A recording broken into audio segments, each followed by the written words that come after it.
So with this project, we have good standards of apartments. Yeah. It's not expensive, and third very important thing is we don't have homeless people. Generally, we do not have homeless people. Yeah. Because everyone can afford themselves to have an apartment. During the winter, there are some homeless people in the city, but they are not from Vienna. They arrive from other cities of Austria or from other states around Austria. But even they have support by the city. We organize a shelter for them and food. Yeah. So they are not going to harass no one, citizens as well as our guests. Here we are on the Jewish Square, and I will start with one funny story before going to one more serious and just to talk about the tragics which happened here in this place. You see here a plaque. It says the Mozart was here, and there are 40 places, around 40 places in the city saying that Mozart was here. You know that Mozart was the biggest part of his life was spent in Vienna, composing and working, but he was not from Vienna, he was from Salzburg. Yeah. And Salzburg at that time was one independent state. Yeah. Because they call it a church state, Salzburg, because the bishop was at the same time the prince. The state, and only in 1806 Napoleon destroyed the state. So he was from one small state coming to Vienna, and he was a foreigner, and he needed a residence permit here. But why he arrived to Vienna? Because he thought that he will get the job, because he was the best, he will get the job on the court, a royal court. But to get the job in royal court, you have to be very loyal, very disciplined, and very, very disciplined. And Mozart was neither. He was a genius in music, but he was a messy person. And why there were 40 places in the city saying that Mozart was here, for most of the places he was kicked out. Either he was not able to pay the rent, or he was too messy or too noisy. In this apartment, in the house which was here before, they moved, he and his wife, Constanza, just after they got married. She was his first love, and it's quite possible that she gave a birth to their first child here. But at that time, Mozart turned for living by organizing parties in his apartment. And he invited people. For ladies, it was for free, and for gentlemen, they had to pay 2 guldens. It was around 25-30 euros at that time. And you can imagine how the landlord was happy about it. He was kicked out. This area, we call it today Jewish Square. It was for centuries Jewish Square. It was a place where the Jewish community Middle Ages lived. When they lived here, they call it Shola, square where the school is. Synagogue was also school, so yeah, as a matter. So and they lived here since 12th century until 1421. Many guidebooks you will read that this was a Jewish ghetto here. It's not true, because here Jews live as a free persons. In ghetto, the Jews were supposed to come back before sunset, or they were allowed to leave ghetto only when the sun rises. They were not allowed to have own property. But here it was not like that. Yeah, they lived completely as a free persons. They call it Jewish city. They had gates of the city, but they could close the gates by themselves, not someone, and there was no others who closed the gates for them. Around 1400 there were around 80 Jewish houses here and around 800 persons. The Jewish community was invited here by the first Duke of Austria. He was Duke from 1155, and just the next square which we are going to visit, it was the place where his residence was. So they were just next to the residence of the Duke, of the first Duke of Austria. He invited them in order to help him to organize the state business, diplomacy, and as well as to organize the finance affairs of the state. Everything was fine until 1421, when there was a Duke Albrecht V. He was Habsburg. He was very young, and he was supposed to go to the war against Hussites in present-day Czech Republic. He took a credit from Jewish community. There were no banks at that time, so if you needed money for some of your businesses, you get the money from Jewish community. He took the money, he went to the war, he lost the war, and he was not able to pay it back. And the second thing, he was just about to get married with the daughter of the emperor, and he needed a lot of money for this wedding. So what he have done, and his advisors, they organized very well done propaganda against Jewish community here. They accused them that they also financed his enemy. What is quite, it was quite normal, as I said, that you get the money from one Jewish community. Probably it could be that another Jewish community borrowed the money to his enemy, but not this one. Why should they do it? Because they lived here very well. Why? They're very loyal to you. And they also invented that they committed several other crimes or sins. And what they've done, they took the poorest members of community, they put them on the ships on Danube and sent them in the direction of Hungary, of Budapest. And the richest members of community, they arrested them and they asked from them to surrender everything what they had. And after they've done it, they took them on the stake and they burned them alive. And that was the end of this community. And this time we have only this house here. It is the house from the beginning of the 15th century. And there is one, we call that house Jordan House because there is one sign showing the baptism of Jesus on the river Jordan going on. And down there is one flag in Latin. I'm not going to translate. And this flag mentioned this event from 1421. I'm not going to translate what he said. I'm just going to try to explain it. He said that Jews paid for their sins and crimes which they committed, and they were purged in fire. A clear anti-Semitic message. Once I asked the director of the Jewish Museum, the Jewish Museum is just on another side, why they do not protest to remove this flag here. She said to me, we don't want to erase the history. It happens once, it's repeated, and it can happen again. Leave it, it is a history to remind us and all others on what happened. Yes. So what's in there now? Is it like a museum here now? It is a private property. It is a private property. So what they've done after destroying this community, the Duke took possession of all Jewish houses and he sold them. And that's the way how he got more money. And by doing this, there was no more creditor there, so he don't have to pay his credit back, and he got extra money for his wedding. Just for money. Just for money. But soon afterwards, they found how stupid it was, because they had no doctor in the city. How cute it was. And only when he died, his son invited the first Jewish community, doctor family.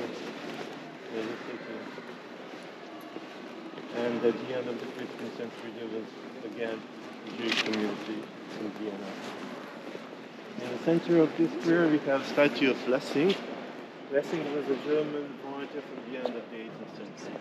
They installed this statue, not this one, they installed the statue of Lessing in 1935, so 3 years before Nazis took power here. And when Nazis took power, they removed it immediately. They said they need a metal for war industry, but they didn't like Lessing either, because he was the one who wrote about tolerance, religious tolerance, but possibility of friendship between Jews, Muslims, and Christians. One of his famous plays is Not on the Wise, and it is a play about one wealthy Jewish merchant who lives in Jerusalem. His adopted daughter was a Christian who was saved by one crusader who was actually the son of the Suleiman. Yeah. So it's everything is mixed. So it says that although we are in the war, we are also interconnected as a family. And you cannot control it. So is this a replica? So after Second World War, the same artist made the second one. Okay. They said it's not 100% the same as it was, but it was the same author Yeah. who made the second statue of Lessing after Second World War.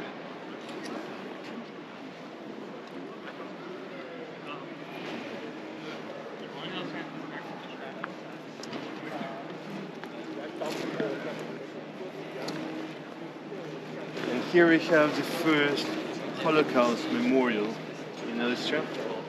It was erected, it is installed here only in 2000. So many years after the Second World War. As I said, also where the headquarters of Gestapo was, they also installed one small monument in front of it. It says "Never Forget," but also it was also very late, at the end of the 80s. So why so late? You know that Allies liberated Austria and Germany in the Second World War, and Vienna was same as Berlin, divided city on 4 sectors. There was a British, American, Soviet, and Russian and French sectors. So Soviet, American, British, and French sector in Vienna. And in '55, only in '55, Allies left Vienna and Austria. They made a peace agreement, and this peace agreement is part of our constitution. And in preamble of this peace agreement, it said that Austria was the first victim of Nazi Germany. That is true, but not the whole truth. However, the people in Austria accepted this as a kind of abolition. It was not us, it was Germans who committed the crimes. And we were the victims. And they kept it like that until the end of the 80s. So they didn't discuss about their role in the Second World War. Until, probably some of you remember Kurt Waldheim. He was General Secretary of UN in the 80s, 2 terms. He was Austrian. And when he came back to Austria, he candidated himself for president of Austria. And only then some documents became public. They showed there was documents and photos showing him in uniform of SS. And what he said basically is that everyone was supposed to go to army. It was my duty. That is also the truth, but only part of the truth. If you go to SS troops, you went there voluntarily because it was a Nazi troops. Because you wanted something, he wanted better diplomatic position whatsoever. However, it didn't bother the people in Austria. They elected him for president of Austria, and during his term being president of Austria, Austria was the most isolated country in Europe. Nobody wanted to come in official business to Austria. Nobody wanted him or Prime Minister of Austria as a guest. That was good for Austria because in those 6 years they discussed about their role in the Second World War. And some artists provoked, and they also installed one monument close to Albertina. There is a monument against war and fascism. There are several parts of this monument, and one of them is this communistic artist here presented the Jew, an old man, kneeling on and washing the streets. Yeah. The Jewish community said it's okay that you have one monument against war and fascism, but we want one monument, one memorial to commemorate our victims who were killed during Nazi regime. And only in '95 they got permission to install this monument here. It was organized by the Jewish community but financed by the city of Vienna. The artist of this monument was one British artist, Rachel Whiteread, and her idea was to make a library, but not ordinary library. The bookshelves are on outside walls, and the books are turned inside outside, so we cannot see the title. We can come closer. We cannot see the titles of the books. We cannot take those books out. We cannot open them. We cannot enter this room. There is a door, but there is no tool.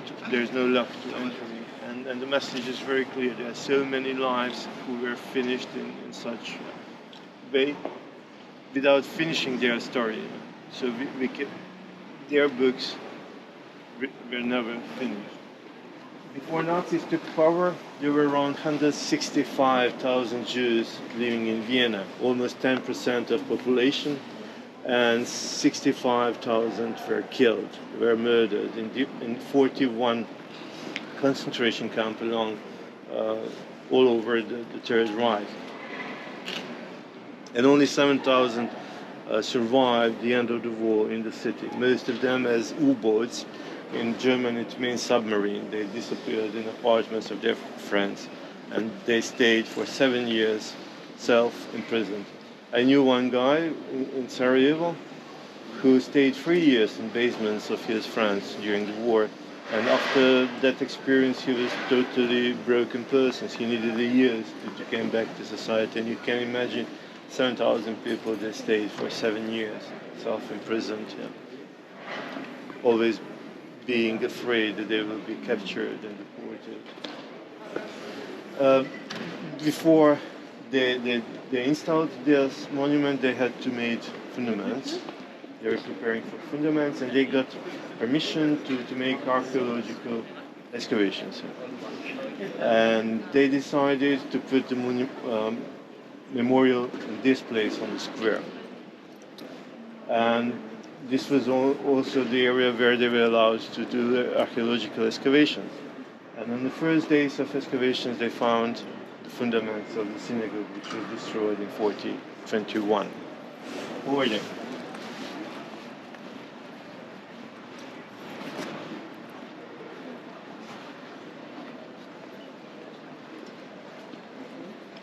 So in the very first days, they found the fundaments of synagogue and remains of bima. The bima is central part of synagogue, in which the rabbi, from which the Torah is read. And this is our second underground museum. So you can visit this place by going over there. There's one small Jewish museum about this community which lived here in Middle Ages. And you can go through the corridor, and around 10 meters below there are remains of the fundaments and also remains of bima. And there is also digital projection, so you can see how the synagogue looked like in 1421 before it was destroyed. What they think how it looked like. So it was something good, spectacular, because they knew that synagogue was somewhere here.